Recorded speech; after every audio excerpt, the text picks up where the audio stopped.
Hello friends. आज हम PLI scheme के बारे में डिस्कस करेंगे। पीएलआई स्कीम क्या होती है, इसके बेनिफिट्स क्या होते हैं और कौन सी कंपनीज इस पीएलआई स्कीम के लिए एलिजिबल मानी जाती है। तो आइए जानते हैं what is PLI. It is a form of performance linked incentive to give companies incentives on incremental sales from products manufactured in domestic units. It is aimed at boosting the manufacturing sector and to reduce imports.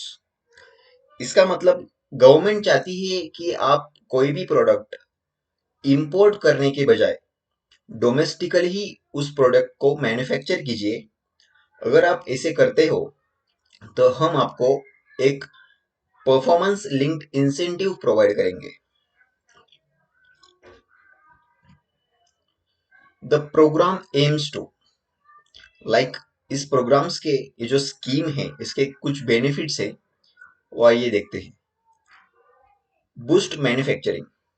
अगर government चाहती है कि आप ये product import करने के बजाय internally मतलब डोमेस्टिकली ही उसे प्रोड्यूस करो तो कहीं ना कहीं मैन्युफैक्चरिंग सेक्टर को काफी हद तक बूस्ट मिल सकता है।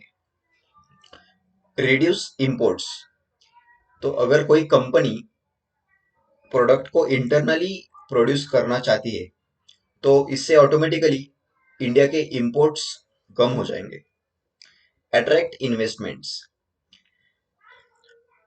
गवर्नमेंट चाहती है कि आप इंटरनली कोई प्रोडक्ट प्रोड्यूस करो तो फिर आपको हम कोई इंसेंटिव प्रोवाइड करेंगे। तो इससे जो बाहर की कंपनीज है तो वो भी चाहेगी कि ये इंसेंटिव का बेनिफिट हमें मिले। तो बाहर की इन्वेस्टमेंट्स, फॉरेन डायरेक्ट इन्वेस्टमेंट हम जिसको बोलते हैं, वो इन्वेस्टमेंट बाहर की इंडिया में आएगी और बाहर की कंपनीज इंडिया में इन्वेस्ट करना चाहेगी। Make Indian companies globally competitive.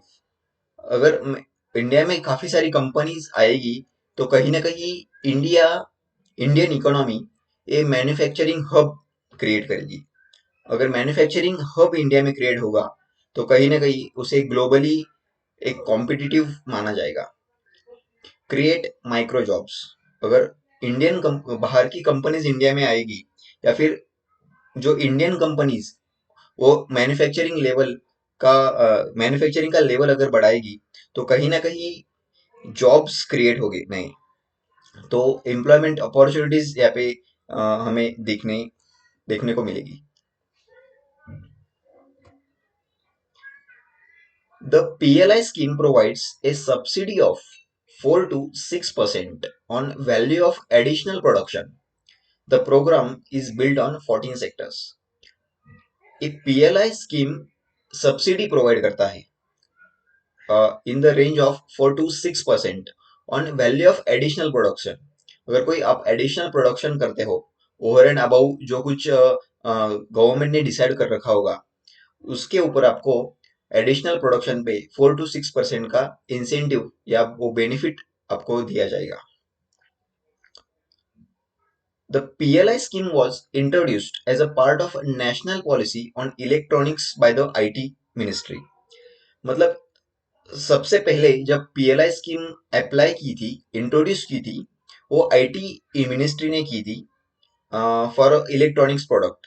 तो it provides incentives to electronic companies that manufacture electronic components like mobile phones, transistors and diodes। जो भी इलेक्ट्रॉनिक कंपोनेंट्स मैन्युफैक्चर किए जाते थे, इनिशियली ये स्कीम इस प्रोडक्ट के लिए लाई गई थी, बट ओवर द पीरियड इसका जो स्कोप है वो काफी हद तक बढ़ाया गया। अब इसमें टोटल 14 सेक्टर्स है। जो वो जो 14 सेक्टर्स में जो कंपनीज आती है वो कंपनीज इस पीएलआई स्कीम का फायदा ले सकती है। तो ये 14 सेक्टर्स की लिस्ट यहाँ पे आपको स्क्रीन पे दिखाई देगी।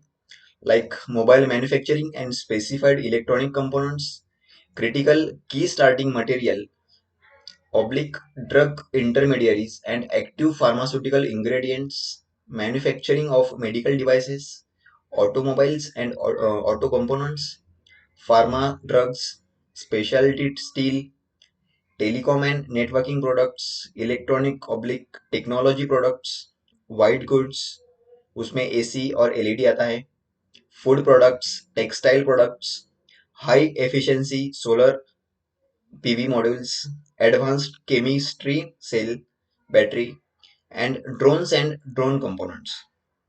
ये वो 14 कंपनीज की लिस्ट है जो इस पीएलआई स्कीम का फायदा बेनिफिट्स यहाँ पे ले सकती है। Thank you so much.